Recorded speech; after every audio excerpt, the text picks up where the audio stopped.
આપણી દીકરીઓએ jeans pant ક્યારેય નહીં પહેરવું જોઈએ.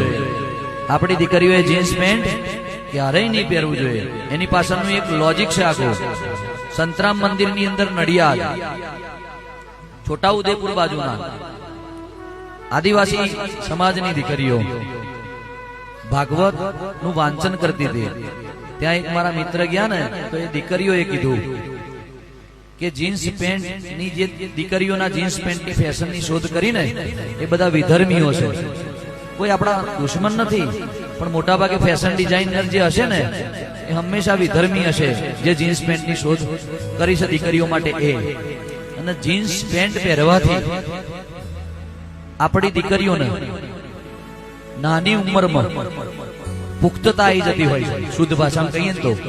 જેથી કરી અને દીકરીઓને નાસી જવું, બીજા જોડે લગ્ન કરી લેવા, હા, અને ના બનવાના બનાવો બનવા, એનું કારણ પણ આ ફેશનનો એક ભાગ છે. આ એકદમ સત્ય હકીકત છે.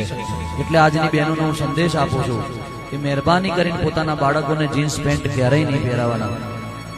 છોકરાઓ પહેરે એનો વાંધો નહીં, અને એ તે પેલો થીગડો મારેલો ઠાટલો હોય એવા ના પહેરતા, એ જરૂરી નહીં, બરાબર. પણ શોભે એવું લુગડું પહેરજો. અને દીકરીઓ તો સદંતર ના. ઓકે, આ એક મારી જોડે પુરાવો છે એટલે વાત કરાય, નકર જાહેર મંચ પરથી આવું બોલાય નહીં. દીકરીઓને જીન્સ પેન્ટ પહેરતા કરશો એટલે જે સમય પુખ્ત વયનો હોય એને પહેણાવાનો, એના કરતા વહેલા એ દીકરીઓ પુખ્ત થઈ જતી હોય, જેથી કરીને ના ભરવાના પગલા ભરે છે. અને આપણા સમાજની અંદર આ દૂષણ પેઠું છે, અને ઘણા બધા રોવા છે. અથેરીની જેમ દીકરી મોટી કરે, મારી દીકરી, પછી એ કોકને લઈને નાહી જાય અને કોર્ટમાં જાય કે ઓળખો છો, તો કે ના, હું નહીં ઓળખતી. પછી એની એ દીકરી દશમત થઈ જાય.